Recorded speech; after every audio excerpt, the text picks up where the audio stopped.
Welcome back. There was a lot of speculation about what impact a controversial new foreign buyers tax would have on the real estate market here in Metro Vancouver. Well, we do have some early numbers now, and the home sales in this red-hot market are down, slashed in half from a year earlier, but the prices seem to be relatively stable. Salima Shivji is here to explain.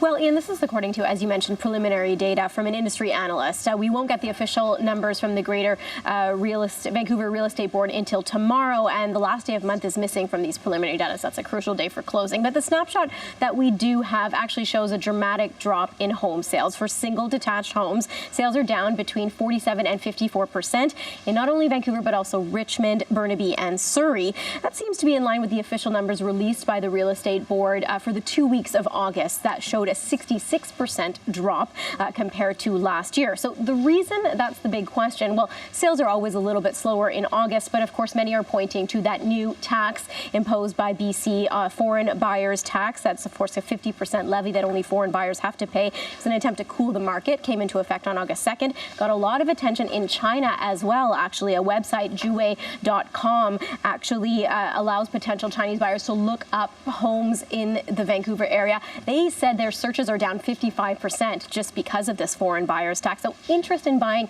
definitely down. Sales also down as well. But what about prices? They dipped only slightly, 3% actually in all four municipalities. Not very much. Will they go down further?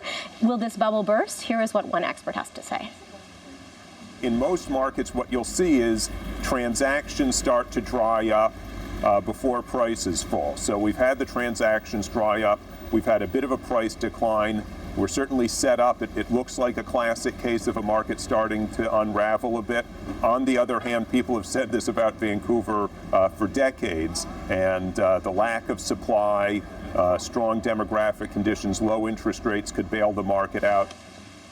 So lots of questions, lots of uncertainty. Many realtors are saying it's really too early to tell the long-term effects of the tax, and that people could just be taking a breather because prices just went up so fast. So all the time I've lived out here, almost 30 years, people have said prices are going to come down. They have not in that whole period. So we asked you to show the rest of the country an example of just how much prices have risen, and you came up with something. I did, actually. Well, a lot of people look at the headlines and they see sort of those shockers, right? Like the rundown shack that actually went up for $2.4 million. That was a kind of an over-the-top example. But in terms of, some of the data is actually astonishing. The average price of a detached home in Greater Vancouver went up as much during a 5-year period at the end of last year and early this year, as much as the prices went up between 1981 and 2005. That's a 34-year span. It's pretty nuts.